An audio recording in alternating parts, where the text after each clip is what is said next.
Welcome to DAPS Magic Live. I'm Mr. DAPS, and tonight I am joined by Murray after a very big day for the Walt Disney Company. This afternoon, it was actually 4.5 hours, I think, maybe. Mm-hmm. I don't know. It was a long time. Which I thought it was only supposed to be 4. Yeah. But yeah. They said it'll be about 4 hours. Yeah. And then it was like, well, 4 hours almost was 5 a while hours ago. later, yeah.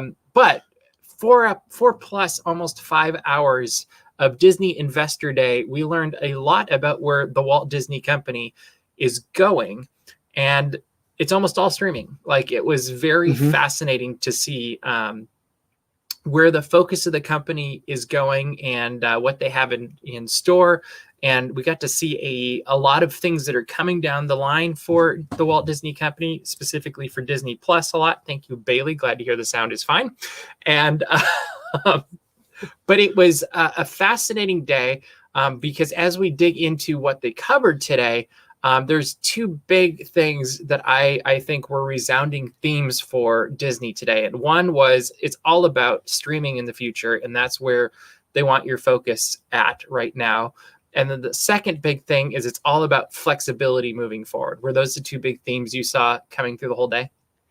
I think even like flexibility, I think they almost were saying was built into this new streaming focus. Like it. Well, and the way they restructured the company too. It was very fascinating.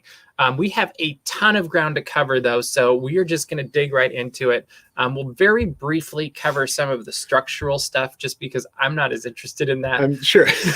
I'm just laughing because there's a ton of stuff, and I'm like, this is going to be interesting how much we actually get through and the amount of time that we probably will have. Yeah. So they started off the event really focusing on streaming, and part of that's Disney Plus, part of that's Hotstar, part of that's Star, part of that is Star Plus, ESPN Plus, and Hulu. Yes. Did I miss any of them?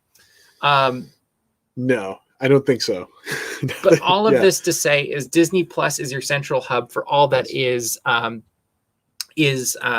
Disney, and basically still is Disney and family friendly. They didn't make a Disney Plus 18 plus announcement today or whatever they were going to, that rumor that came about. And even I think the speculation that like Hulu was going to be folded into Disney Plus. I was seeing something. They doubled down on it not happening, really. Yeah. So Disney Plus is really, other than overseas, I think it was India, where there's going to be a age thing that they have for Disney Plus, but that's because it's partnered with Star, or was it Hotstar, Disney, and but everywhere else they're going to have Disney Plus over here, and then they'll basically have a more general content / local content station. In the United States, it's Hulu, and other places it's Star Plus. And then they also have ESPN Plus, which is obviously all of the sports. And in some places this is bundled, other places it's not. But they really seem to have a Disney sports and general / local content approach coming globally, if we were to overly simplify what they're doing. Is that correct? Yeah. And it made sense, and it was like, it was interesting, but I also kind of wanted them to just get to the part where they talked about content. I don't know about you. I always have like 2 sides to it, because I do look at companies. I'm probably gonna go into like weird game, post game analysis voice or something there, but I think like you want to know that companies are doing well, and I think you and I tend to be a little bit more than the average fan of like, we're actually also looking at like, what are they doing with this, investment, or like they just bought this, what are they going to do with this, and how's it going to help here? And so I think to even hear what they were doing for the international market, I was actually very pleased with Star, like what they were talking about, and that new structure of that in recent months and press releases and acquisitions they've made. And this time they actually went into how that's going to work and how they're going to balance with each other and interact. And I thought that was pretty cool. And it might even be, and it's just not knowing what's available in a lot of other countries, but like this could actually very well be like its own cable company for other companies moving forward, because they're bundling Star with ESPN and Disney Plus and they were saying a lot of Fox content. Well, and you're seeing kind of it's going beyond just being a Disney streaming service now. Mm-hmm. Is now you're seeing a legit, I would say, competitor to traditional cable, to the Mm-hmm. Slings of the world, to the YouTube TVs of the world. Like they're really starting to pick up that that momentum, I feel like, in Mm-hmm. that area. I was actually wishing that we had Star. Like if we Oh yeah, in the US were able to have more of that kind of streaming service. Do you think that's I'd what actually Hulu is going to try to be more? I think so. I mean, they were even saying like a lot of they were FX and going other back stuff and is forth. yeah. And then so a lot of like the FX stuff is going to come to Hulu or is already on Hulu, but a lot of the FX stuff is coming to Star for the international market. FX was a lot bigger than I realized. Like watching it, Yeah. I was just like I was aware of a lot of the titles, but I guess I hadn't connected the dots. And I was just like, oh, okay.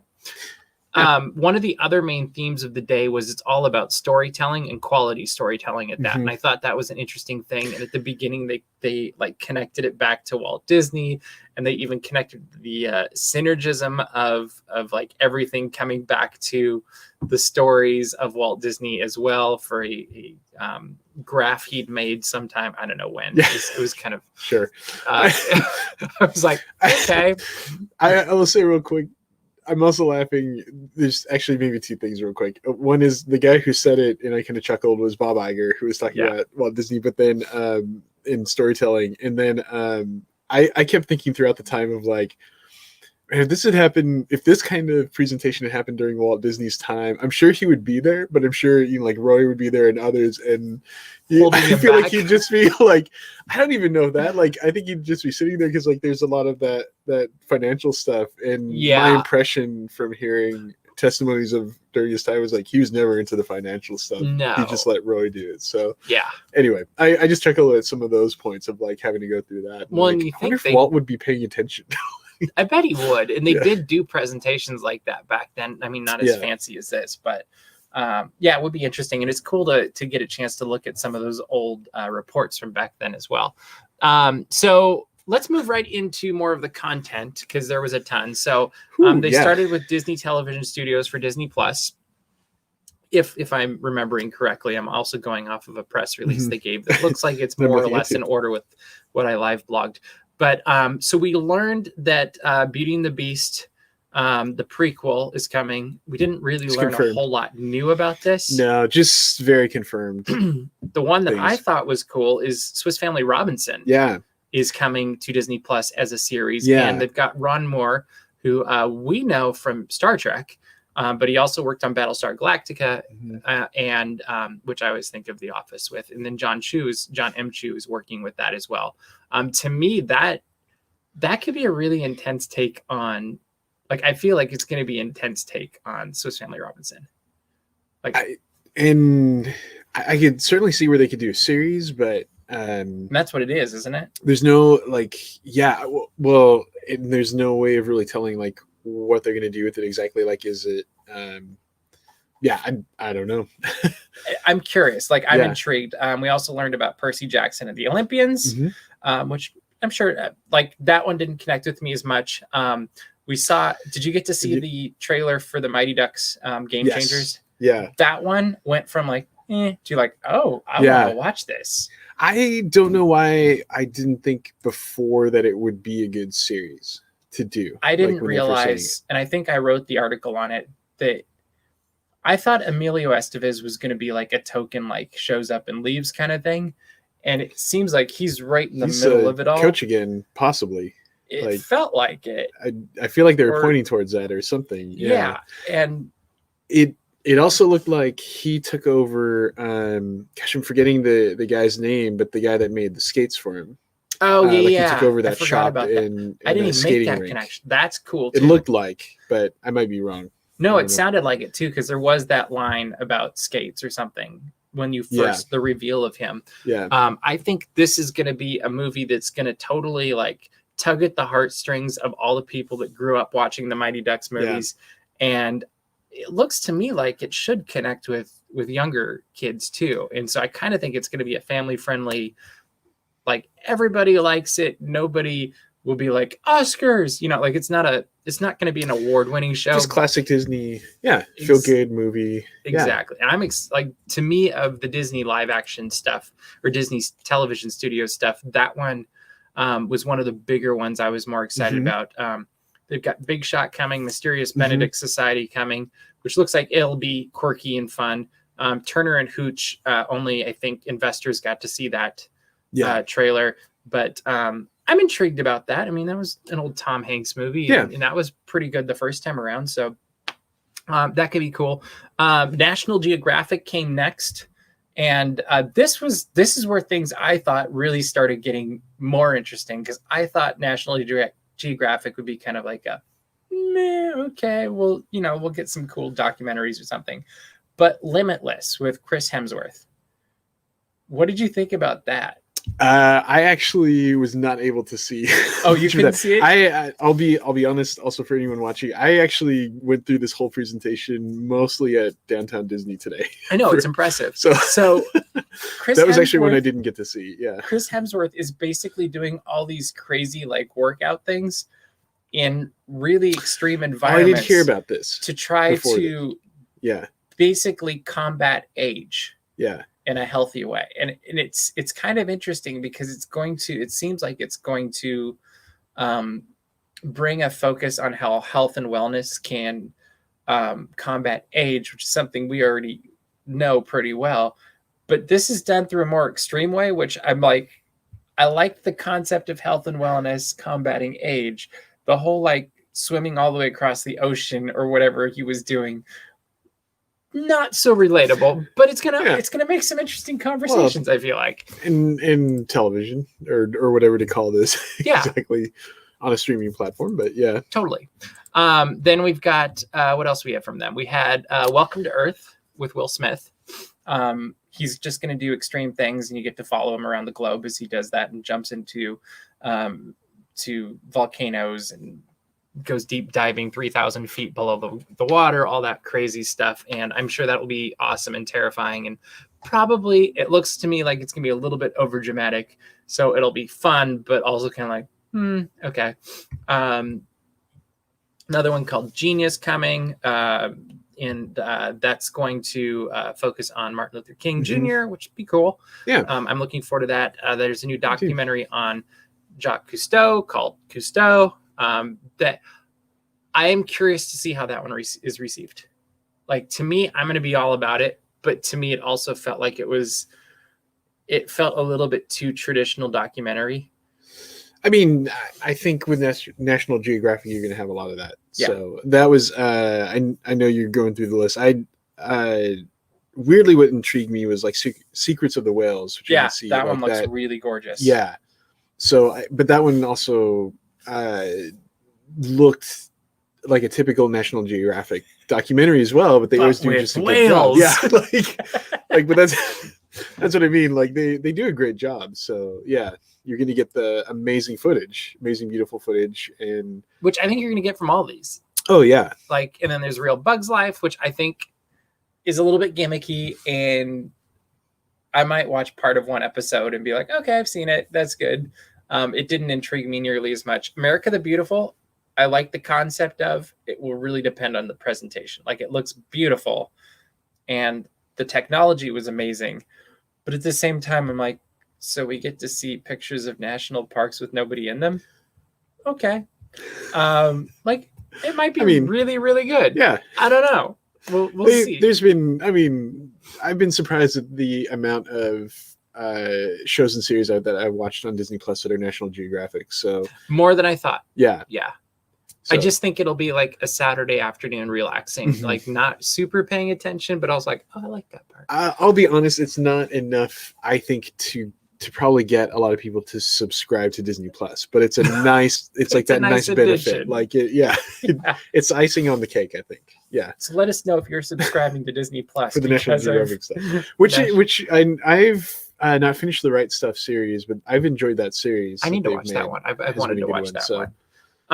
So there might be people that do it, but anyway. So then they popped on over to Hulu and Star. I'm trying to get us to the exciting stuff. Yeah. So Only Murders in the Building have Martin Short and Steve Martin and I'm forgetting the third person. Selena, was it Selena Gomez? Yeah, it was. Which I think this is going to be perhaps one of the funniest things to come out on Hulu whenever it comes out. Well, to have those two comedians, that immediately sold me. Selena Gomez actually has some comic chops too. Like she does. She the Disney Channel. Yeah. Which I think kind of lends itself to the Martin Short, Steve Martin type of humor. Yeah. Like the sad part for me, and you can relate to this, is as soon as I saw those names up on the list, I was like, Martin Short, why did you leave Canada? Because I miss him in Canada in Epcot. But I think that's going to be this will get him back. I don't know, but please. They've got the dropout coming, Dope Stick. FX has The Old Man, American Horror Stories, Platform, Reservation Dogs, and Last Man. Why the Last Man? I'll comment on that real quick for knowing comics. I've only read a couple of issues of it. It's one. Those of you who think, a comic series, this is going to be, like any comic series. One, it was a mature comic, so be careful in watching that. I would imagine it's going to be a mature series. Which is kind of what you expect from FX. And Angela says you can't go wrong with gorgeous National Geographic documentary. She's all in. Yeah. But yeah, I think Why the Last Man, I think it'll be a really good series. It's basically, it really is like he's the last man, something happened, and so they're kind of trying to figure out what's going on, but he has to help kind of repopulate the earth somehow. Of course. But with craziness going on. So anyway. Okay. And then The Handmaid's Tale is returning for 5th season, and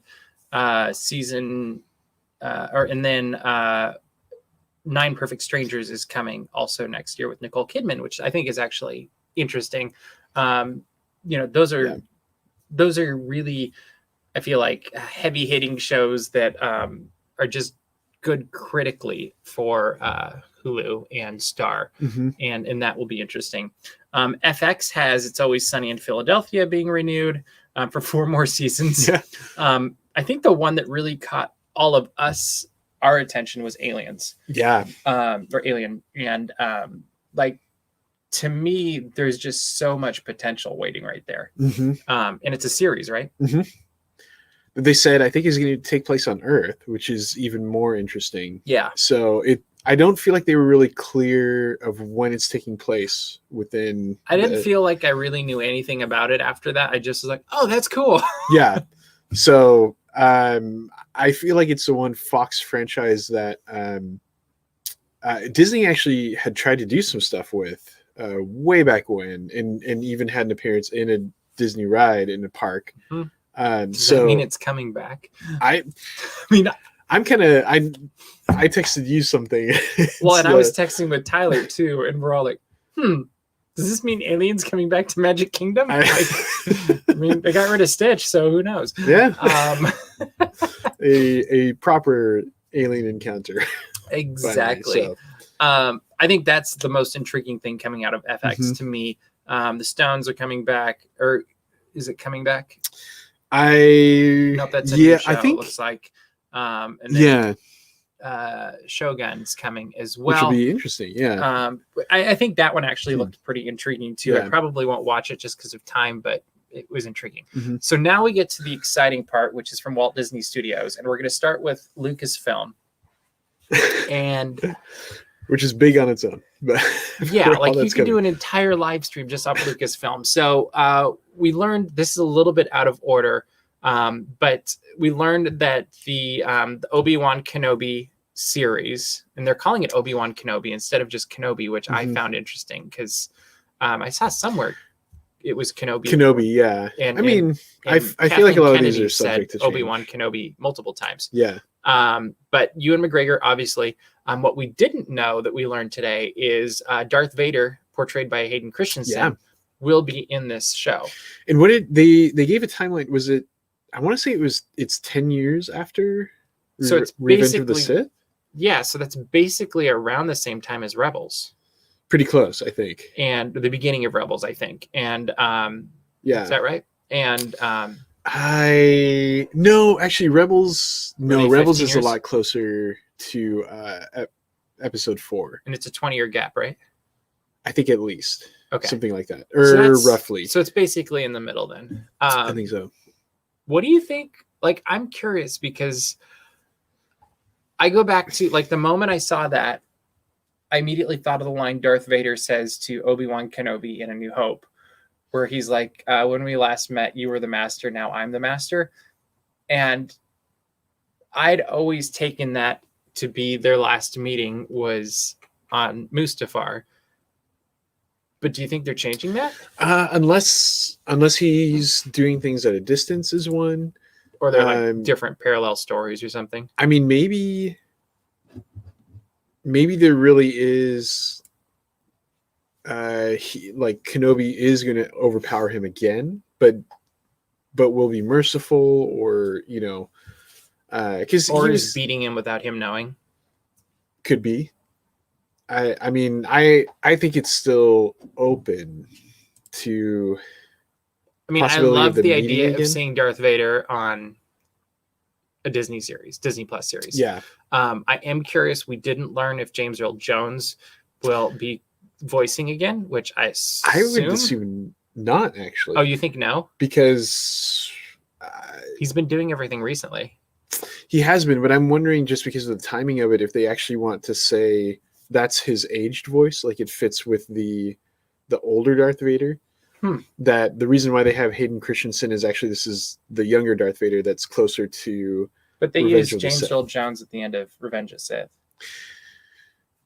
Right. Well, no. And that was something I thought of that I feel like they could still retcon it a little bit. Well, and if it's him without a mask a lot of the time, or something's going on with have that. some more private scenes where you actually hear. That's what I'm wondering, if there's going to be a lot more of that, if they're trying to just make it be. I'm hoping along the way they also give him a British accent, so that kind of. I don't know. I've always the younger one, maybe he tries it out on some stormtroopers and they like it, and so he keeps the British accent. Yes. I don't know. I was just thinking, end of Return of the Jedi, he kind of has that accent, and it's always bugged me. You were right. Yes, that's the one. I'm really excited for this film. I think it'll be great. The other thing we learned that's, I think, the top level of excitement for me is Jon Favreau and Dave Filoni are working on two more series. Yeah. One called Rangers of the New Republic, and the other one's Ahsoka. And I feel like Ahsoka is just going to be great. We don't even really need to talk about it. It's just going to be great. Yeah. What do you know about Rangers of the New Republic? I don't know. This is a weird hope. This was literally where I was like, oh, I'll ask Murray. He'll know more than I do. I don't. This is new territory, because this is New Republic. And so there's not a lot that's out there, at least not that I've found yet. I haven't made it through all the books or comics, but I think this is somewhat new. I'm hoping it doesn't quite fit with what this probably is, because Rangers almost sounds like this is some elite military force that they have. I suppose this is the Cara Dune show. She's a marshal right now, and it's not that far to go from marshal to ranger. I think that'd be great. I just suddenly I hadn't even considered that, and now I'm thinking they did say this takes place in the same time era of The Mandalorian. I do want. From The Mandalorian, I apologize. I cannot ever remember his name that well, but he's in a show that I've watched. It's a Canadian show, and it actually has gosh, I'm blanking on his name too, but he's in Shang-Chi. So there's been a New Republic pilot that's been in a couple episodes, actually more than a couple so far. Yeah, I know who you're talking about. I call him Mr. Kim because that's his character in Kim's Convenience that I like, and so I'm really hoping that he's in this new one. That's all I want. That's all. I think that'd be cool. Maybe he's even the leader of it. It could. I'd be fine with that, because he was kind of recruiting her in one of the episodes. So, I think that'd be super cool. Anyway, that's what I want. I do think it'll be fascinating, and I actually think it's also interesting that both Dave and John are working together on this, because I feel like it shows a little bit more of their collaboration is like a real thing. It's not just a forced thing and it's not a thing of convenience. Like if you're going to do 3 shows together, you clearly get along really well. Oh yeah. So I think that's going to be super cool. The Ahsoka show I think will be awesome and interesting. I actually think what we're seeing on The Mandalorian this season is just as much leading towards the continuation of that story, but I think there's a lot of secondary elements that really are setting up this Ahsoka show.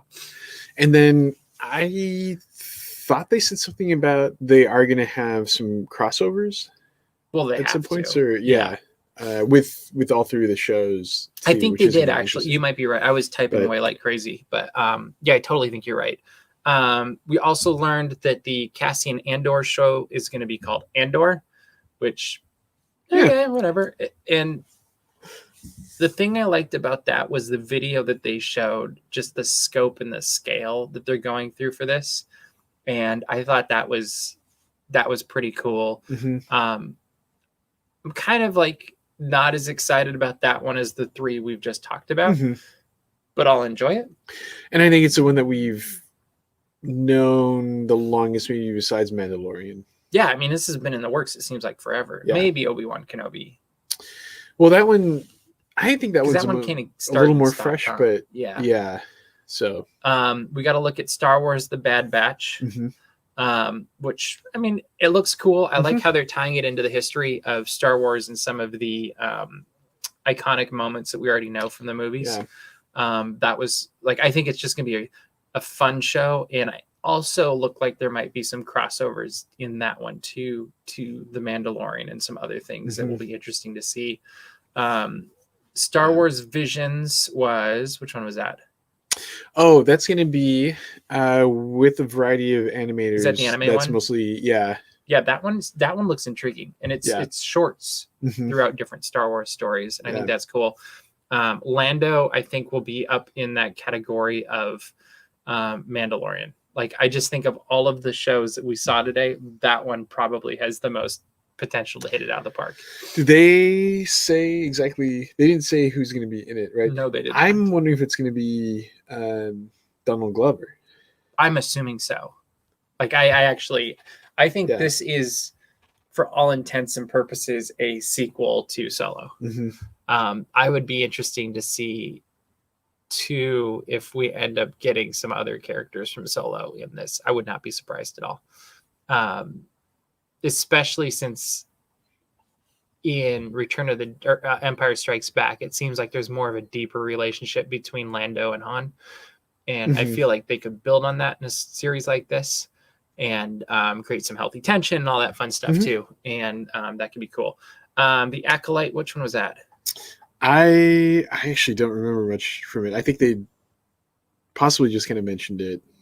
I don't remember. A Droid Story sounds like it'll be fun. Also, I think that one's more short, maybe, or one-off. I think it was a series, wasn't it? Is it a series? A bunch of adventures with a new droid with the original 2 droids. They also said they're going to revisit Willow, which I think is going to be a blast, with Warwick Davis coming back. We didn't really get a whole lot about that, but it's nice to know it's coming.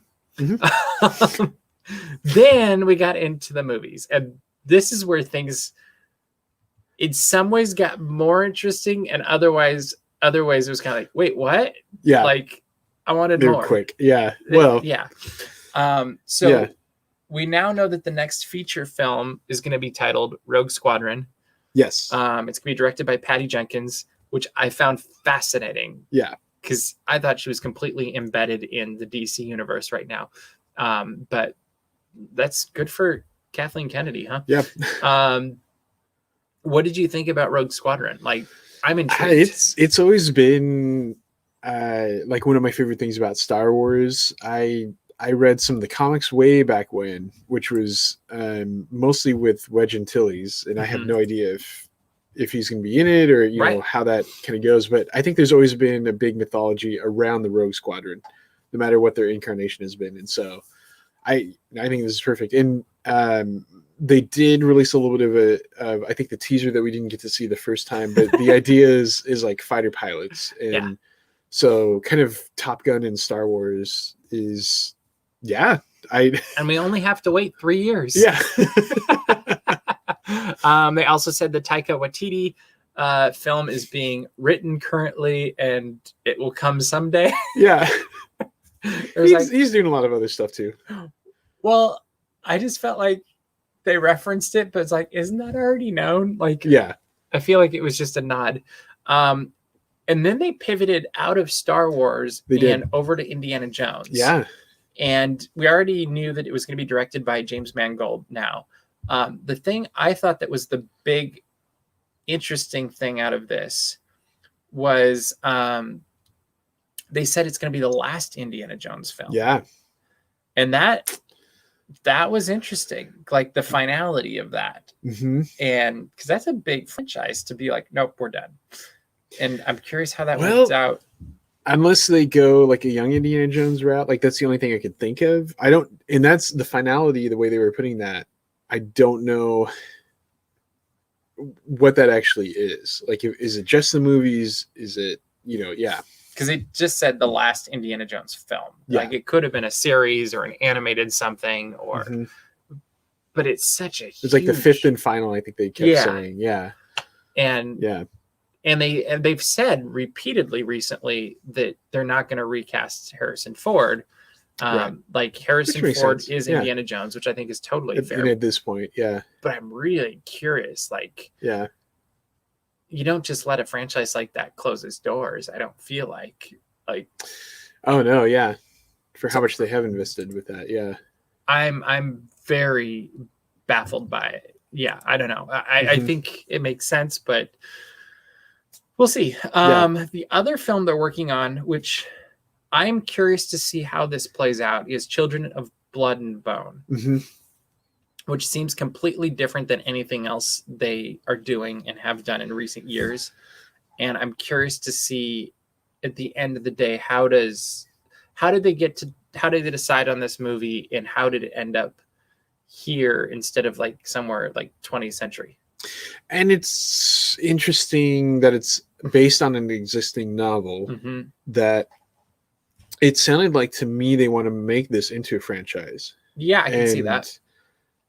I'm wondering how that's going to go. That I feel like they've tried that at different times and it doesn't. They've had success with Star Wars and Indiana Jones. Yeah, but that's mostly been it. So my big question is why?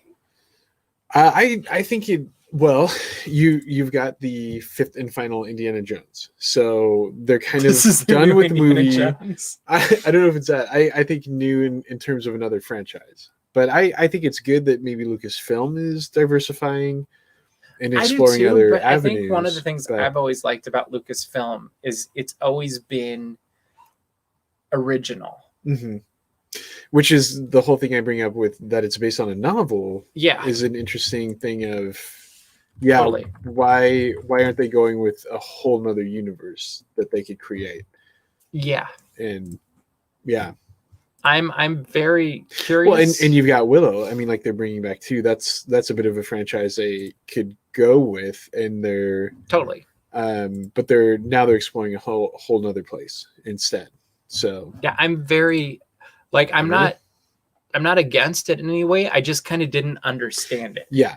It was kind of like, I don't get it. Like, that's really what it is. I just don't get it. But then again, out of all of them, I think Willow for me is not a favorite of mine, but I understand where it's a favorite for a lot of people. And so to see it like have a sequel, or that they're exploring what they could do with it. Yeah. I mean, I don't know. Maybe this is a good idea to run with. Well, Willow's is a series, so I feel like it's going to be, it's got a different approach to how you're going to succeed or fail versus a full-on movie where you basically have one shot to get it right. Right. And so if they take the Mandalorian approach, then you can have different directors and different storytellers. You're like, this worked, this didn't work, and you can learn from your mistakes and get data points, which was one of the things they talked about today too. So you can build on it and grow. I don't know. That one was the one where I just like, okay, I don't get it. I'm not super excited about it, but I'm not opposed to it either. Yeah. We'll find out. Yeah. As it gets closer, maybe it'll get better. Yeah. So then they pivoted to Walt Disney Studios motion pictures production. And a lot of this was focused on Disney Plus, Mm-hmm. which is fine. In fact, I think Bob Chapek said 80% of the 100 films they have in the works right now will end up on Disney Plus at one point or another. Not all of them directly to it, but it will end up there, which I thought was interesting. And I'm like, well, what about the other 20%? But so first news that was breaking was they officially announced second Hocus Pocus 2, or like a Hocus Pocus 2, not a second Hocus Pocus 2, which kind of comes as no surprise after the Halloween picture. It was like, okay, cool. Having watched this multiple times, I'm curious what the storyline is for it. Because they didn't say when it's taking place exactly. Although I thought they've maybe previously announced it would be after. Yeah, so if it's after, have you seen the end of the movie? Right, and I've always had that question. But if it's a prequel, you also can't do anything because of the beginning of the movie. It's a very weird. I don't know. Yeah. So but then when you look at the stage show at Magic Kingdom, obviously there's something that happens. So how much do you want to bet it's all based around the book? Somebody else finds the book, they read a different spell, and hey, they're back, but they look older.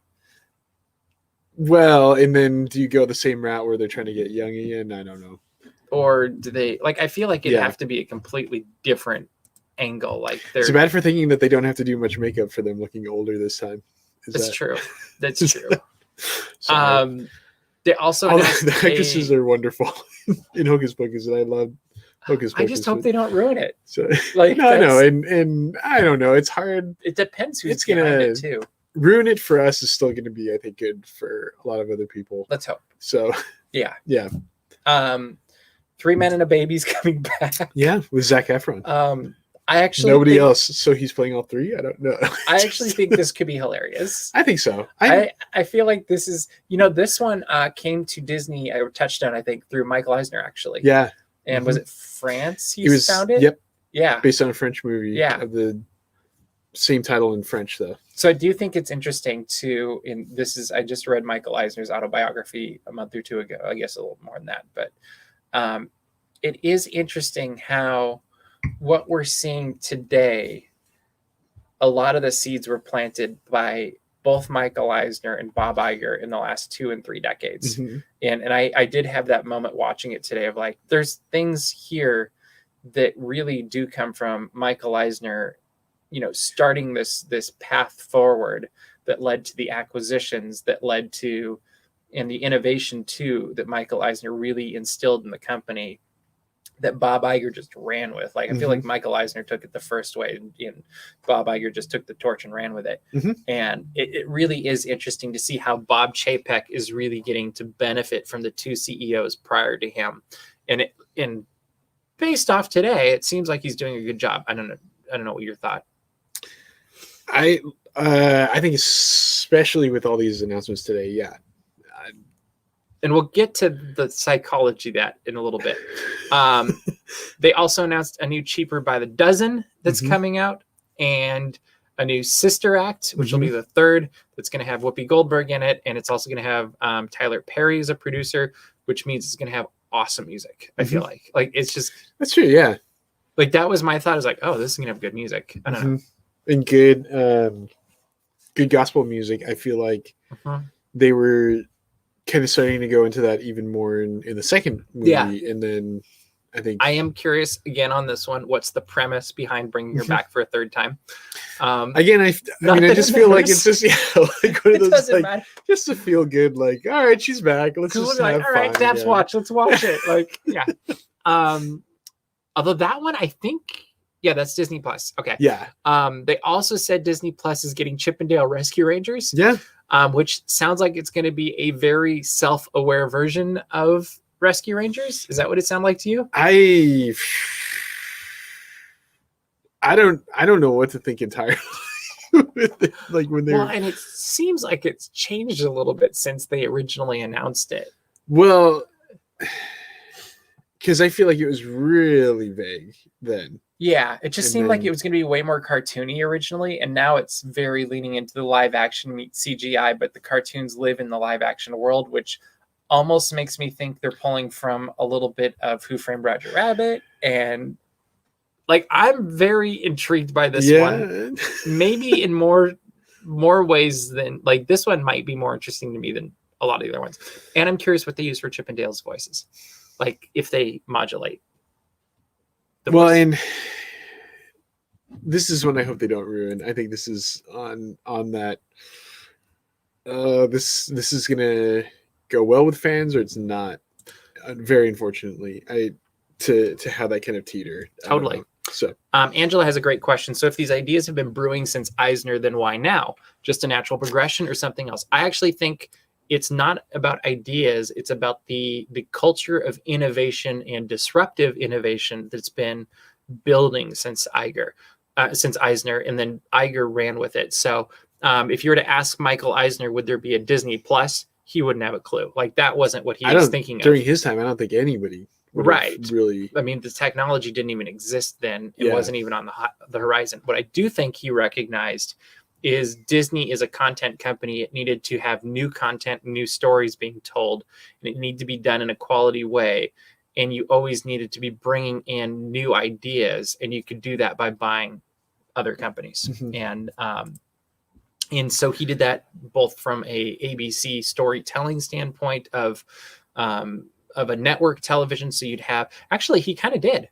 Like if you think of buying ABC, that really was the first step towards Disney Plus, because that was getting your content out in on a platform that you owned and you controlled. And this is the next evolution of that. And I think even the synergy of now they had a whole production facility to do TV shows and everything else. And I think that's the same thing of they grabbed Fox to help with the content for this, but now they have a whole nother studio. I mean, and talk about a home run that they didn't like. I think they knew they were doing something good with Fox, but with the way everything's turned out with COVID and Disney Plus just skyrocketing, all of that content is now gold. Yeah. Even more so than before. Yeah. So we also learned about Pinocchio. That's going to be starring Tom Hanks and directed by Robert Zemeckis. I think it's going to be a beautiful film. We're going to cry. It'll be great. Don't you think? I hope so. I think that's all I'm going to say. I will say older Robert Zemeckis is better than more recent stuff, I feel like. But it's Tom Hanks, so it has to be good. Peter Pan and Wendy are going to star Jude Law as Captain Hook. And I don't know how to say the name. Yura Shahidi is Tinkerbell. Either. They said it really fast. I was like, oh man. I think it looks pretty. Like the little brief thing we saw as they were talking. And sure, I think it'll be great. Yeah. I'm curious if it's more like the books or if it's more like the Disney. I'll be curious what it takes. Yeah. Because Peter Pan is not a nice kid in the books. No, and depending on which one you have in the movie either, but depending on the movie, So I think it's hard nowadays. I feel like there's always, I shouldn't say there's always, but there's been a lot of versions of a Peter Pan movie.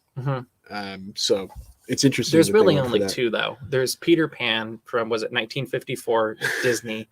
And there's Hook from, was it 1992? Well, but Hook is a sequel. I mean, like an actual just those Peter are the Pan, only two Peter Pan movies that exist that I've ever liked. Because all the other ones, I'm like, there's prequels now too. Several different prequels. You don't need them. Like, throw them all. I hope it's good. Yeah. Like, it's such a charming story that I hope it's good. I think a highlight for everybody was Disenchanted is actually happening. With Amy Adams. And we're hoping that means that Enchanted is finally going to be on Disney Plus first, before Disenchanted is. I didn't. Yeah. We had a tough time in Disney World hearing the music every day. Because you turn on the hotel, what is it? The hotel channel or whatever it is, Resort TV, and we couldn't watch it. Like as much as we kept hearing and going like, it was such a good movie. Anyway, and wouldn't it be great if we could just turn this on right now? But I'm curious to see where this goes. I'm excited about the music. I think it'll be great. Like that's, to me, is one of the great things that came out of today. They've got Greek Freak coming out. They've got Diary of a Wimpy Kid coming out, animated though this time, which will be cool. Ice Age Adventures of Buck Wild is coming out, which will be cool. And then Night at the Museum is getting animated. Yeah. Which I think is interesting, that they're going that route with it. And I think it's a good choice. I think so too. And I like that they're continuing on with it. I mean, I think it's a good franchise to continue on with. I'm curious to see if they stick with some of the original characters, or like, is it a completely Is it even new... or I guess they were out of the Smithsonian, I think the second one. Yeah, I think they moved to another one. I don't remember. I don't either quite. It's been a little while since Yeah. I've seen them. Anyway. They also gave a preview of Jungle Cruise, Cruella, which is a origin story for Cruella and takes place in the 70s, which I didn't realize till today. That, what did they say? The punk 70s, grunge 70s? Like that. And okay. Yeah. I think it's a very English setting. Yeah. Then. It's just, it'll be interesting to see how it fits in with everything and the stories and whatever. And it's kind of a reimagining of it, not even necessarily a prequel to 101 Dalmatians, which is cool. Yeah, or depending on maybe which 101 Dalmatians you go by. I didn't think of that. Yeah, that's true. Actually, there's a couple of those. Then we're getting a prequel to The Lion King, which I'm very interested in. Yeah. Like, and it's not the Timon and Pumbaa one. That's yeah. So is this like young Mufasa? Like, I thought I heard when they were first talking about it, because this has been at least rumored for a little bit. I feel like they said something about it, that it is going to be. Oh, they did, didn't they? How? And it's going to be a little bit framed. I think so. So it's old Mufasa telling Simba about young Mufasa, and then the story comes to life and you follow it or something. I don't know. I'll say yes. Yeah, I mean, there wasn't much. It could be anything. Yeah. And then they confirmed again the Little Mermaids in the works, and it was like, okay, cool. I was actually surprised at how quickly they drove through that one. Like, I thought there'd be more of a focus on that. Maybe except I think COVID. It's been halted. Yeah, production was halted, unfortunately. So I just feel like you could do something with it. We got to interview Rob Marshall at the Mary Poppins Returns event a couple of years ago, and he was already working on it then. And it'll be nice to see this one come to life, just because I generally like his musicals. I think he does a good job. Yeah. All right. So now they pivoted to Walt Disney Animation Studios. We're not even to Marvel yet. Yeah, I know. We're only maybe halfway through. Yes.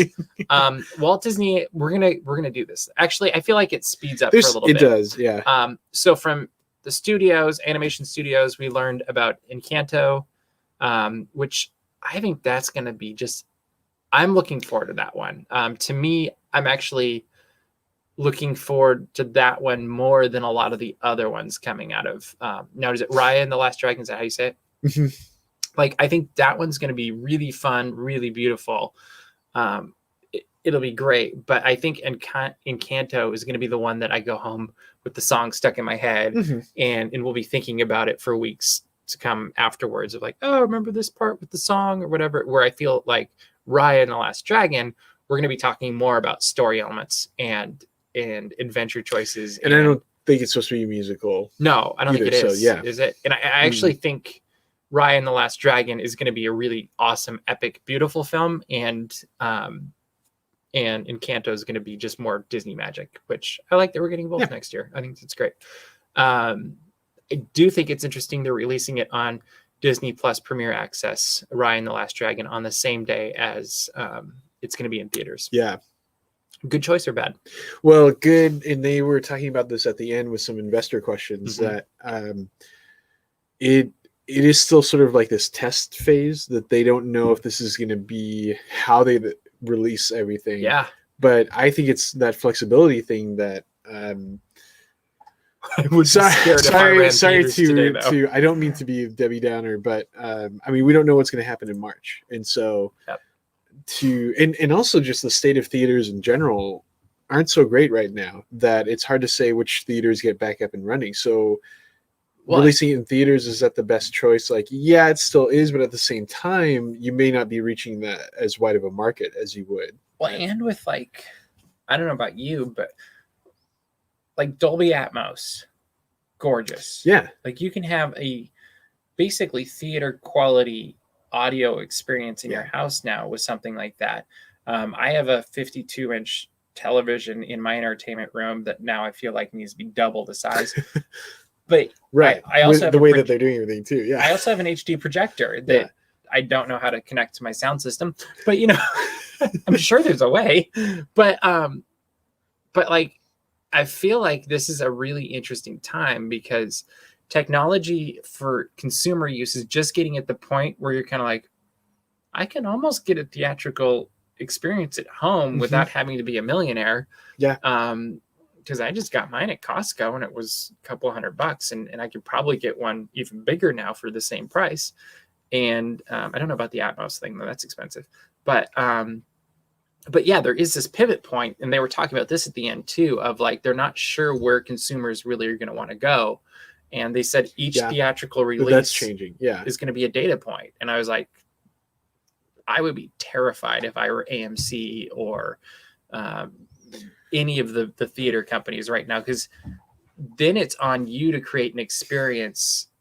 Like there's an opportunity there because now it's you got to create an experience that draws people in beyond just a movie that's really big.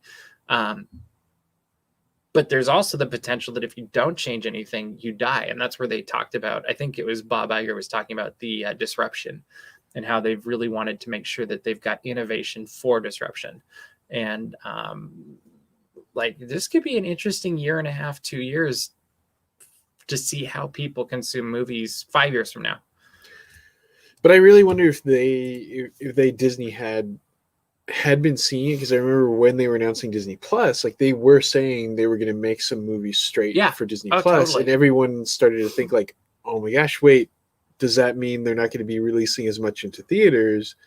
And I think with the investor day today, it became a little more clear, like, no, that was actually not their original intent. But now it's but they were open to it, and now just they were kind of forced into it and yet prepared at the same time. So do you think that also means the premiere access for Mulan did decently enough that it's not like clearly they're open to doing it again? Yeah.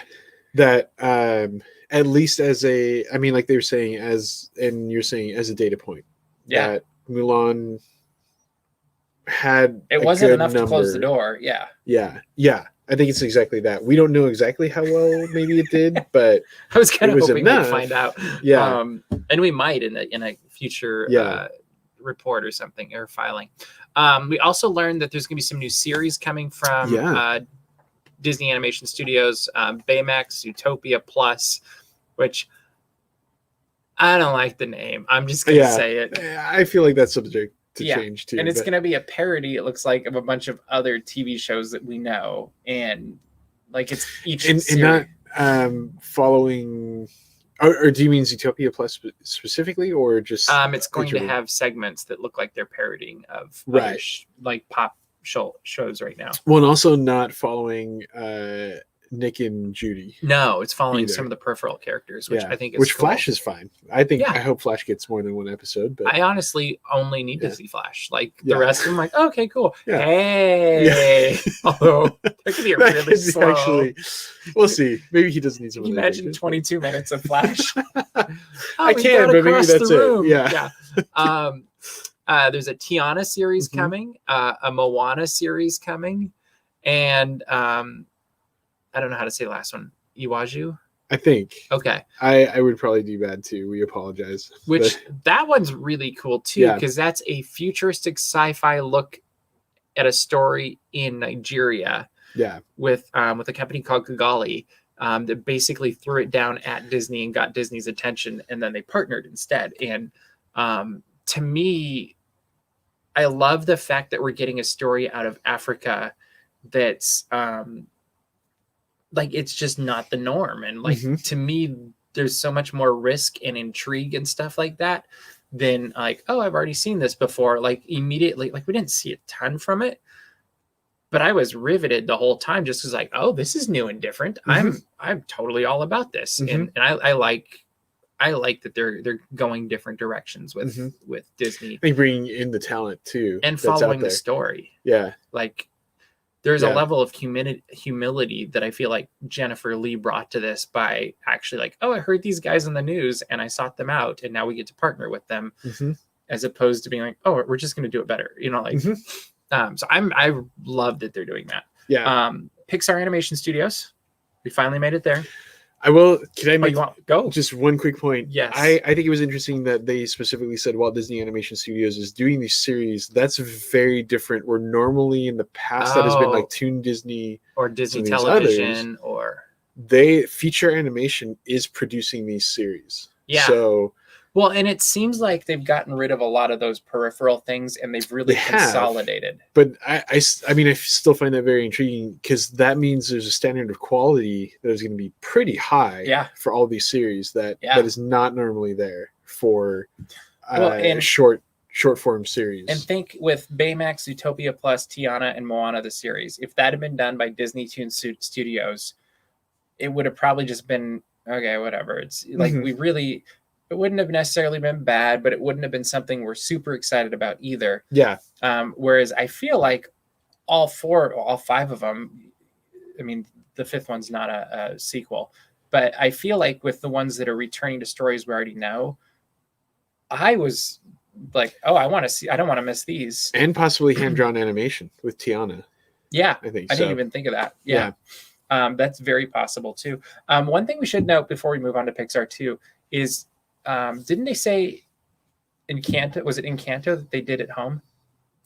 No, Raya. I think Raya and the Last Dragon. That was the one. I thought that was the first one that was done. Yeah, that's right. Home. It was the first Disney movie to be produced from home, and I thought that was super cool.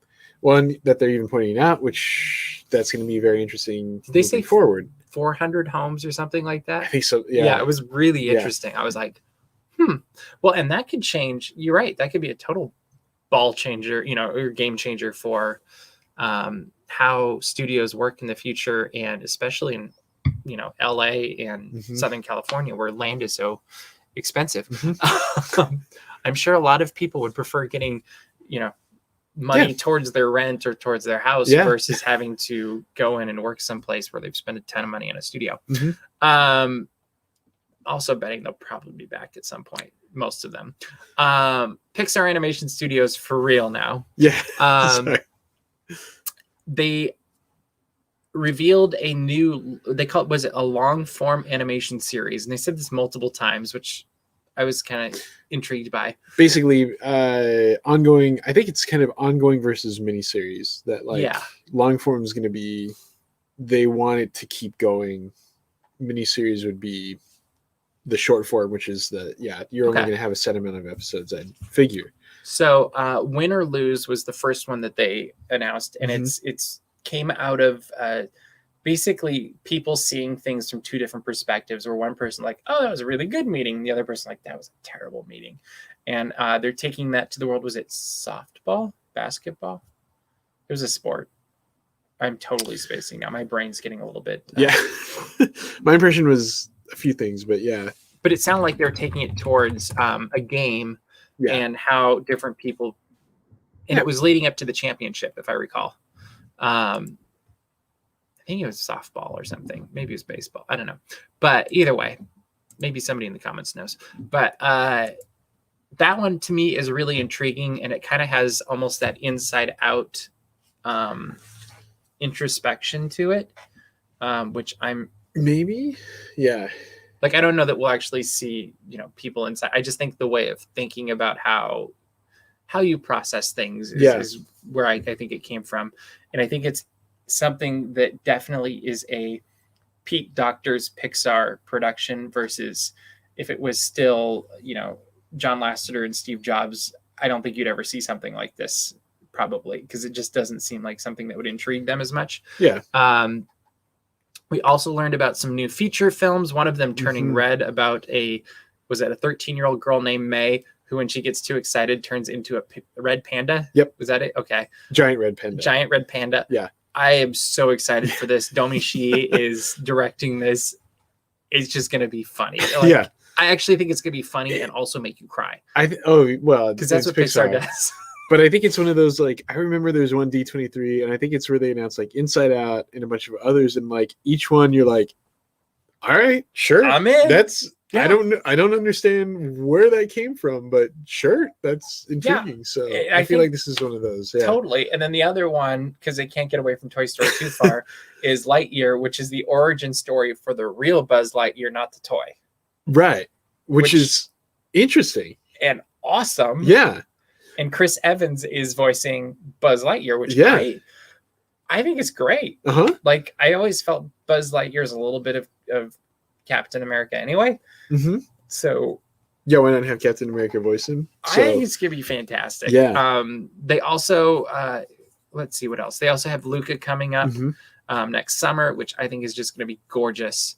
To me, this is gonna be I think it's probably the most traditional Pixar. Like, as I look at it, I'm like, this just feels like that warm, fuzzy Pixar feel, like, I don't know. I think Lightyear has some really, by the way, I think you get like, you're probably gonna have like Emperor Zurg of some sort. Oh yeah. Like, you start thinking like, this is gonna be really, I think it could be really funny too. Then we also have other Disney Plus series. Inside Pixar is continuing. Pixar Popcorn is coming. Doug Days is going to be adorable because it's Doug and Carl living together after the events of Up, and they showed a preview with puppies. So the puppies looked a little weird, but other than that, it was really good. Like, there was one line that I liked a lot. But it was interesting. The voices you could tell had aged for both Doug and Carl. It was like, okay. Yeah. To the point where it's like, is that really Ed Hasner? I wondered at one point, I don't know that it is. I didn't look. And then there's a Cars series about Lightning and Mater going on a road trip across the United States, which I think is fantastic. Like, what a great use for them. And and I think that's a case too, where in the past that might have gone to a Disney Studios or something. So that's a really good point. And then we got another look at Soul, which I really loved the band moment. Like, I bet that was going to be the clip that would have been in like DCA and Hollywood Studios 100%. For like the maybe a little bit longer, but you're right. Anyway, that's what it felt like. So yeah, I loved watching it. It reminded me of a different take. Like, it's kind of like Mr. Holland's Opus.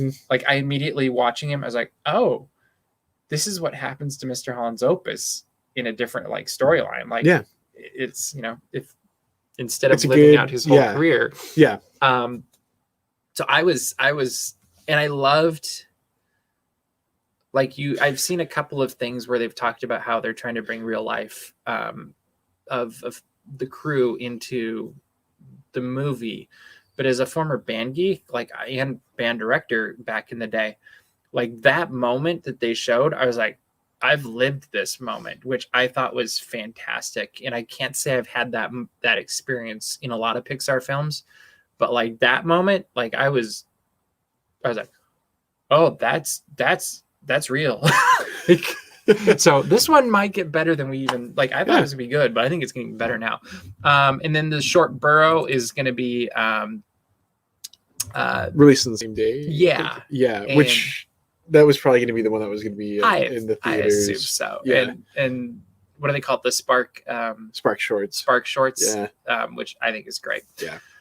Of all of these from Pixar, which one are you most excited for?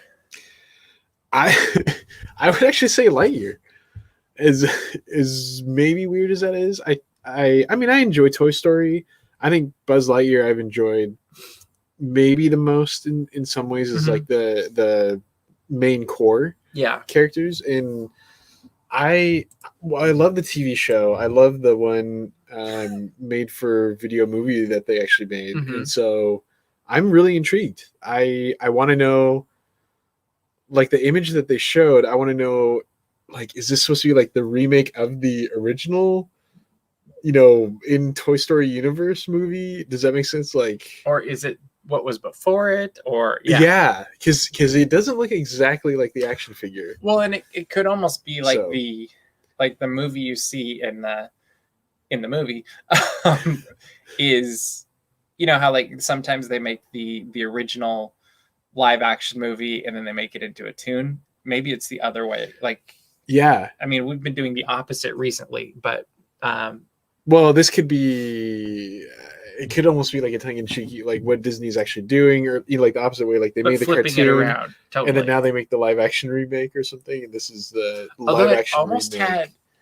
it almost felt like it was older in some ways. Yeah, well, that was, I feel like they alluded to. So that's where like I'm really intrigued by what they're going to do with this. So, yeah, I think anyway. that one's gonna be really fun. Yeah. I actually think Soul. Like, if you'd asked me this morning, I think I'm not counting Soul just because it's going to come out in like a couple getting weeks. rid of why, Soul. but yeah, okay. Lightyear, but no, I'm really intrigued by Soul. I can't wait for that. You know what though? Out. If I get rid of Soul, I think I'm going to Turning Red.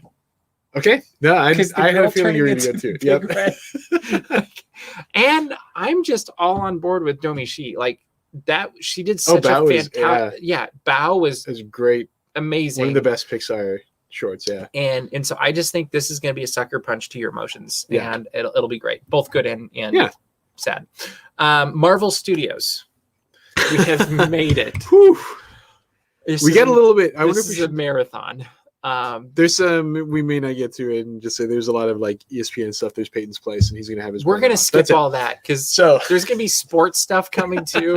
And while I think we both played the sport back in the day, I did soccer, baseball, and basketball. Yeah. Soccer. I did a little bit of basketball, track and field. Yeah. I refused to do track and field because I didn't like the coach. So I would literally run 10 miles a day around the school, so he would see us running, and then I wouldn't join cross country because he was also my math teacher, and he made math. Aren't they always math teachers? I don't know. Anyway, that was one of the few teachers I just flat out butted heads with in high school. Anyway, Secret Invasion. Yeah. This is coming to Disney Plus. It's a series. Samuel Jackson's in it, and sign me up. Mendelsohn. Is that? I always forget the actor's name. Right. Yeah. But Talos is the character is back. Yeah. Yeah. Wow. I'm gonna try to keep this question all for condensed you on all this stuff. Secret Invasion is a massive story, from what I understand. Yes. Well, and they even said it. And we've talked about this before, like offline. Oh yeah. Why is it a series?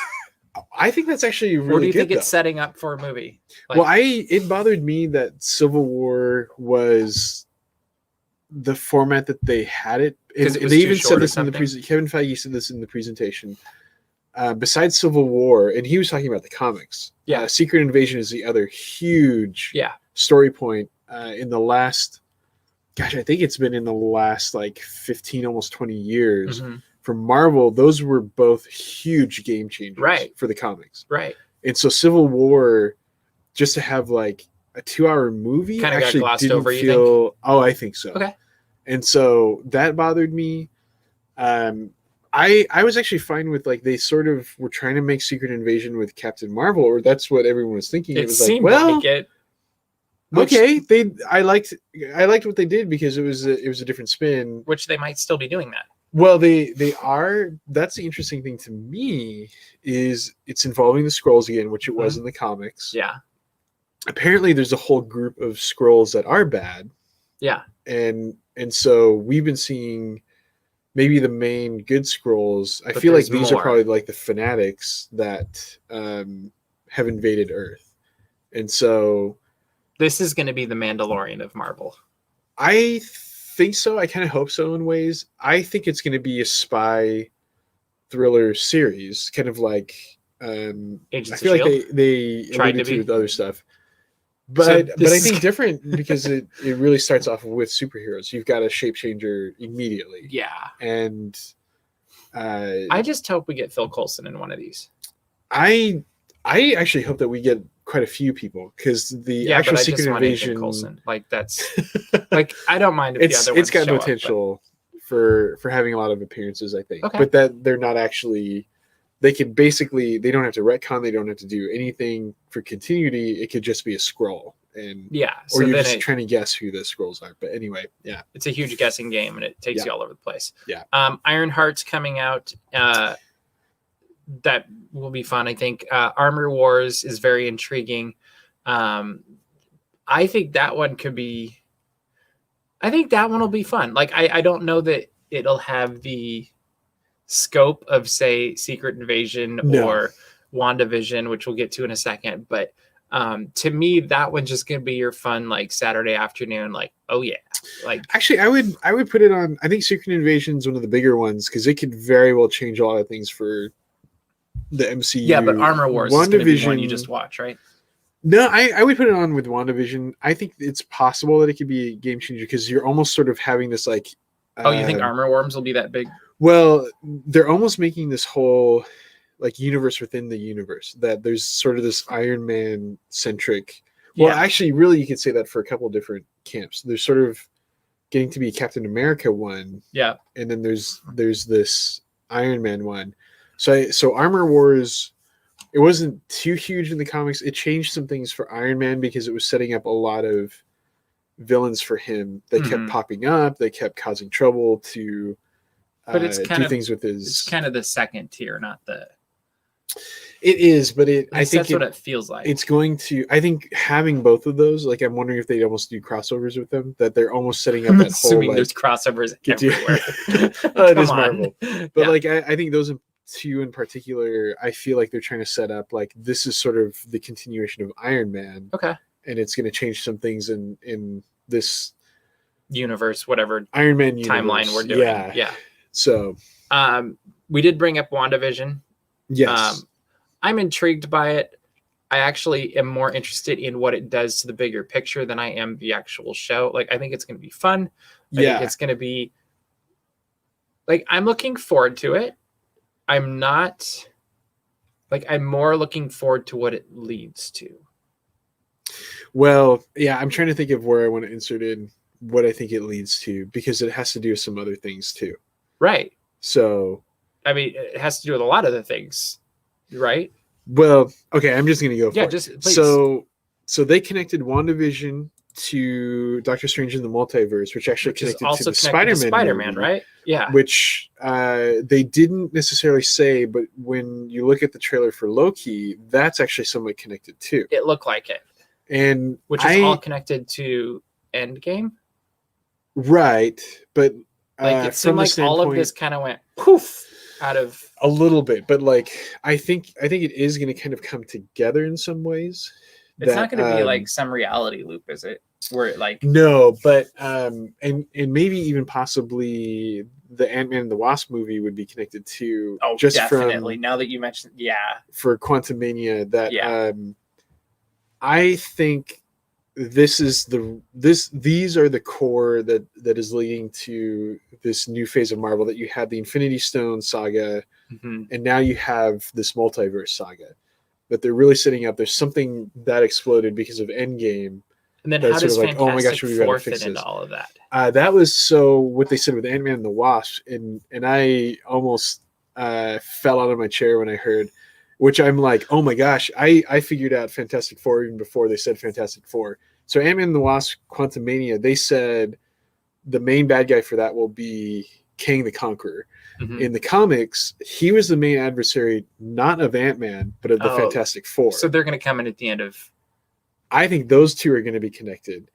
But it's even that Kang the Conqueror, he's a time traveler that messes with time, that messes with even a little bit of multiverse stuff. So then it could be connected to Loki. It could be connected to several other things. Yeah, and probably somehow connected to the Falcon and the Winter Soldier somehow too. But, sure, yeah. But actually, and Shang-Chi and Eternals, and but he's also supposedly a 31st century descendant of Reed Richards, who's Mr. Fantastic of the Fantastic Four. So that's where it all kind of like intersects and does weird things, and So do you think with everything that's being set up, are these going to be standalones that you're totally fine just watching? No. Or, okay.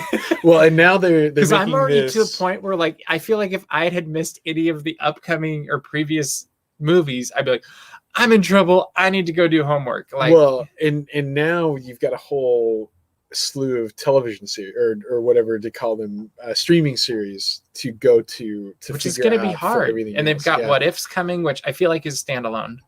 Those as much as they tie into, I don't think it's ever gonna like Miss Marvel and Hawkeye will connect to other things. Well, and that I think is the very interesting thing, that I wonder if they're almost doing some separate paths to connect like different sagas. So you've got like, I wonder if the Captain Marvel 2 is going to connect to like Secret Invasion, and even Miss Marvel could connect to that. Well, it sounds like it since she's in it. And then I don't know if there's a whole path for some of these others. We have no idea about Moon Knight, She-Hulk, all these other stuff. Yeah, they which is are going to be connect. Fascinating. Also, She-Hulk, I'm looking forward to the most out of the series. All the series. Wow. I actually would say, and I'll just jump into that. She's been in the comics in a lot of different things, like a lot of different comics. She's been an Avenger. She's been, I think, on a couple other she's been on the Fantastic Four at one point. She's been everywhere, but they've always done the comics where, and they even said in the presentation, you never know who's going to show up. Yeah. Because she's a lawyer. So she's green all the time. She's a Hulk all the time, basically. So she's the Hulk as a lawyer. So of course she's going to represent any other superhero. And so then it could be anything. And in a post that I just had tonight, I want to see her versus Matt Murdock in court. That would be cool. That I want She-Hulk versus Daredevil, but as a court case, not an actual fight. That's cool. That's what I'm hoping for. That's very cool. Yeah. We also learned that there's Guardians of the Galaxy holiday special that'll be filmed while they're filming Guardians of the Galaxy 3, and that Gunn. Is that right? Is it? James Gunn is going to be doing the writing and directing for that one as well. There's also an original series called I Am Groot that will be shorts that I'm sure will be adorable and sell lots of merchandise. We also learned Blade, Black Panther 2. They're not recasting. They 100% confirmed Black Panther. Good choice. We didn't learn a whole lot about that other than they're working on it. Thor Love and Thunder starts production in January, I think they said. Off the top of my head, Doctor Strange, The Multiverse of Madness. That was a spring too. They're starting on it, right?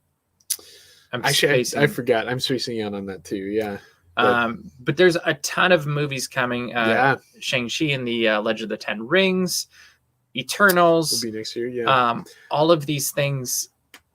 Like, I feel like all of the latter ones we just mentioned are for sure connected, probably stronger than we like, as much as what we're used to. And two interesting things. One real quick, we didn't touch on Loki. I think we both were noting Loki's gonna be awesome. That might be the one I'm looking forward to the most, just because it looks like it's gonna be so much fun. Oh yeah, like, but it looked like Black Widow was in that. I saw a scene. I saw that. Yeah, which is very interesting. But then speaking of that, that's for sure going to be released in theaters. They said next year. Yep.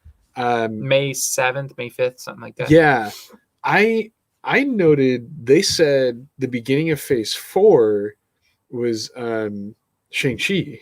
Yeah, they did say that. And so not Black Widow, which is really interesting. So Black Widow, I think, is the end of Phase 3. And then I think I was saying all that correctly. Is that a change? I think maybe so, because I thought Spider-Man was supposed to be the end, but interesting.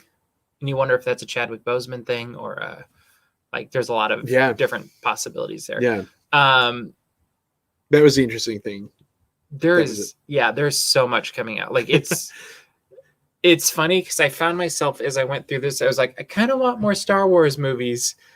And then I got, like, I felt a little bit like I wanted more of Star Wars and a little bit less of Marvel, like, just for a balance, just because, like, that's a ton of content. And it's just like, like, we've talked about this before, I think, where sometimes there's so many Marvel movies coming out that it's hard to just, like, make the time to go to the movie theater opening night so you don't get it spoiled. And we might not have to, but that's a whole nother thing. But, like, now we're going to have this whole new element of not only having to hit the movie theaters opening night or premiere, we're also going to have to make sure we watch the series opening day. Yeah. Because you don't want to be like The Mandalorian by like 7:00 morning of, they've already got Grogu's name everywhere. Yeah. And it's like, like, and thankfully I didn't see that, but I went back and I looked. I was like, yeah, people are already tweeting at 7 a.m. Hey, the child is named Grogu. Sorry if you haven't seen that. It's everywhere already. I think I'm okay. Sorry, but it's been a couple of weeks too. So exactly. But that is on Disney Plus, which is what we're Right? Anyway. And so it's going to be very tiring, but awesome. Like, I'm excited, but I'm like, it sounds like, for example, I'm wondering if, like, so Falcon and the Winter Soldier, they said it's going to be 6 episodes. yeah, I mean, So it's not, that helps. excuse me, a huge series. I don't know if they're going to make it like a series. Like, it sounds like WandaVision has an end. Yeah. With this, it sounds like Falcon and the Winter Soldier has an end. So it's really like they're taking a movie and splitting it up into chapters Yeah. versus that Which makes is it a little bit actually, easier. I think, good in some ways, because like I said, I didn't feel like Civil War was. You wanted be more careful. attention given The to movie was done well. It was a good Marvel movie. Yeah, I think that it almost would have been better to spread it out and really have more depth with the motivation with each of the characters. Yeah. And instead it was way too quick to kind of have that many characters in a movie like that. Yeah. So I think in that complicated of a story with those complicated motivations. So I think if each of these series has the same thing, then that's great. I think that'll help a lot. But it's still a lot. It's daunting. It's like, because we're going to cover it all, obviously, but it's just like, oh man, yeah, this could get interesting. Yeah. So that's all of Marvel in a nutshell. There's more ESPN and there's other things we could hit, but we're not going to. I think we should take a moment though to talk about, these are all the things that were covered. Everything was covered was basically entertainment, Disney streaming. At the end, they made a statement that for the purposes of how they're basically how they're going to report their accounting, it sounded like, am I making this right, is you're now going to see basically all of the content on one side and Disney Parks experiences and products on the other side. And that's the two main wings of the company now, it sounds like, in the new restructured thing, which I thought was interesting because they haven't made it that simple in all of their press releases leading up to this. Like, I was like, oh, it's literally boom. Like, and the interesting thing about today is that was other than there was one statement that Bob Chapek made about the challenges of COVID with the parks. But those are the only 2 times you heard anything about Disney Parks experiences and products. You didn't hear anything about sales of toys or of games or of products of any kind, or like there was like Shop Disney wasn't covered at all, which I feel like you probably could have. I don't know. Maybe it's not doing as well as it seems by the website crashing for these events, but we won't go there.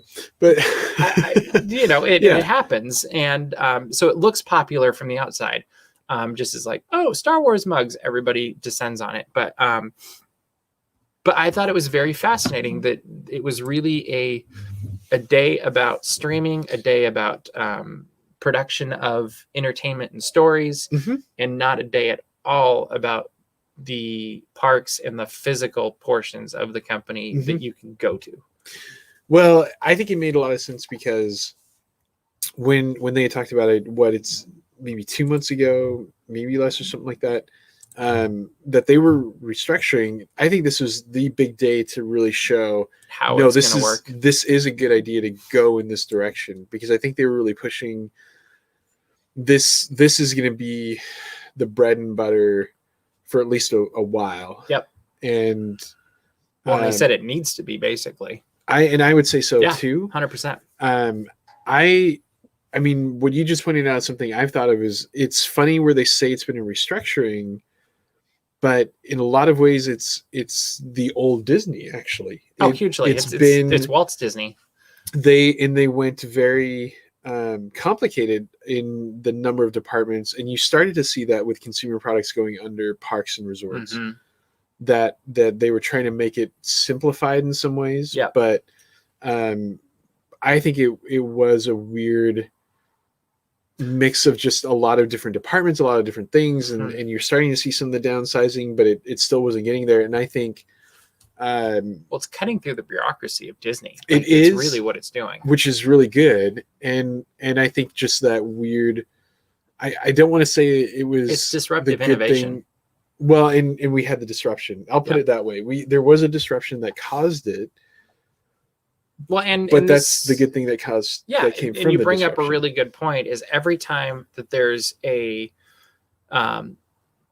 whenever there's a huge I don't know if it's a crisis or anytime something big and bad happens, there's always the obstacle that comes out of it. But the true leaders in these things will always find the opportunity as well. And so the people who find those opportunities are gonna be like, hey, this is where we are, it's bad, but here's the path through. Mm-hmm. And I actually wonder if when we find out everything, if we ever find out everything that's happened in the last year or two, I would be very curious to see if a lot of the restructuring that even happened before Bob Chapek took over as CEO was pushed by him. Because through most of Iger's tenure, you didn't see that kind of restructuring. Eisner's tenure, you didn't really see that kind of restructuring. Mm-hmm. Granted, I don't know that Iger had the same, like there was the recession in 2008, but there wasn't the same, like 9/11 caused some restructuring. And I think Eisner had it, and then I think the other complication was not getting things. well, actually, the acquisitions in some ways, and that they never got completely integrated. Yeah, that they always stayed somewhat separate, and now you have this. I mean, they were very much saying, we just have a platform. It includes Disney, ESPN, and ABC and everything. But it's more about this content platform. That includes everything, instead of like in a lot of stockholders meetings and a lot of these other investment meetings, they really kept all of that separate. As like here's sports and ESPN. Mm-hmm. Okay, now we've got to really shift gears and we're talking about movies. Well, and it almost felt really like separate companies now that I'm thinking about it, whereas this was very much a synergistic, all one family brand that you could grasp very easily. And then here this, like we keep saying, here are the stories that are within this. I just hope that by next year for Investor Day, they're at a point where Josh D'Amaro can actually do a presentation about what's coming and maybe talk about their 50th celebration for Walt Disney World, stuff like that. Because, generally we'd learned something today for Parks and Resorts, but and I think that was a hard thing about this day. Again, like they announced they had a restructuring, because it's a hard thing of like being a fan and not realizing there's people who aren't fans who are invested in the business. And that's the whole point, is you can't bring up the parts that aren't doing well. And I thought they did a really good job, and the only two times you heard Parks was the one time, which probably was a mistake by Chapek, where he said the challenges from COVID, and then the other part where they showed the graphic with the restructuring, which I thought was I was like, that's brilliant. To me, that just makes so much logical sense, from accountability, from leadership, from efficiencies, all sorts of stuff. And I think the one thing that Disney has is the diversity in the company that, I mean, Walt set it up. He probably, I don't know if he was fully thinking about it, but I mean, really it's almost like you've got real estate and then you've got this product. And so it's good to have that diversity in a company that, like when a crisis happens and real estate's going bad, they can lean on the other half. Lean on the other one, which is exactly what happened when maybe product isn't doing so well. Well, now you've got the real estate, which is doing better. And so you've got that diversity. So I think we're going to hear about the parks later. I think this was very much it'll be interesting to see if they're at a point where you can talk about it next year, where they're like, oh yeah, 2022 is our year of recovery, which is very possible. Or is it 2 years before we really get into the parks? I think it might not be until 2022, just because then they have something to show. This was the big day of, hey, this is a good direction. Let us show you how it's going to work. But the next year, it's got to be, this really was. This really was.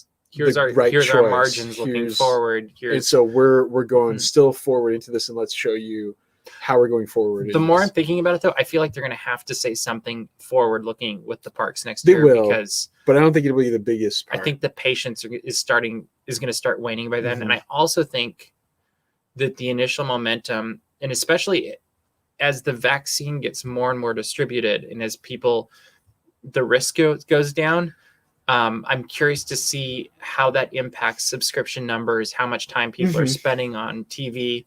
They're like, oh, I can go outside again. Oh, I can go to Disney. Like, I actually feel like Disney's going to pirate from itself by having parks open again, because you can actually go to do Disney stuff as opposed to just watching it. And I don't think that'll be the biggest change in the world, but it'll financially be a change. Yeah. So it'll be interesting to see how it plays out in here. It's been really fun, though, getting to hear good news from the company, though, as opposed to like, oh, this is closing, this is closed again, oh, this is happening. Like, it was very nice to have a day where we could report on positive news for Disney. And I was realizing at one point, I was feeding information to my parents through different things. I was getting excited, and I realized I'm like, it has been a year. We haven't had a reason to be excited. Like, I hate to say it. I mean, there are things that I have been excited about Disney, and I've greatly enjoyed different things about Disney, and we've been able to do trips, and I've been excited about that. But like, this was like Expo excitement, where it's like we got it all at once. My gosh, I gotta tell everyone this is coming out, my phone was exploding, and so it hit me. I'm like, it has been, I think, a year since I've had that. Too long. So so it has been a blast. We hope that you've enjoyed our coverage of Disney Investor Day. We've enjoyed covering it with you. We will have more conversations like this in the future as things come up. We've also got more DAPS watches coming in the coming weeks as we lead up to Christmas, and Katie gets to see shows she hasn't seen before. We watched Star Wars The Holiday Special this last weekend. Very fun. We've got Geeks Corner on Tuesday nights. We've got Disney This Day with Egon, literally going up every single day. The guy's crazy. And Disney Reporter on the weekends. I think that's all of it. And we're still posting more videos from Florida. Like, I saw you posted something. I posted. I still haven't got through all of them. Me too. And I'm going back soon, so I have no idea how I'm going to get through everything. But so subscribe, because we got a lot of content coming. It's going to be great, and we will obviously keep you updated on all the Disney news as it happens. And you can see that here and also on dapsmagic.com. So make sure to subscribe over there. But we're going to say goodnight for this time, and we look forward to hopefully sooner rather than later seeing you in the parks.